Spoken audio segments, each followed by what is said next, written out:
Well, ako, ang basa ko lang dito, kaya siya nag-iingay ng ganyan ay para i-distract muli ang pananaw o ang isip ng mga tao sa kanyang pagtakas sa responsibilidad na inimpose siya sa sarili niya. Naglagay siya ng responsibilidad sa sarili niya na ako ay magiging vice-presidente na magsisilbi sa taong bayan. O sige, walang problema. Tapos tinakasan mo pa!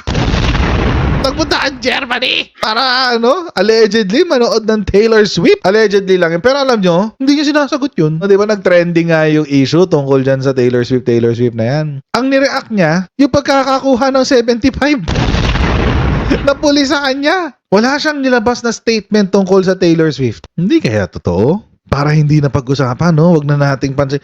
Takpan natin itong sa PNP. Lalo tuloy na halata. Kasi yun yung matunog na issue eh. Wala namang masyadong pumapansin dun sa 75 na pulis. Ang may pumapansin, mga kotsero, kung siya ba ay nanood ng Taylor Swift.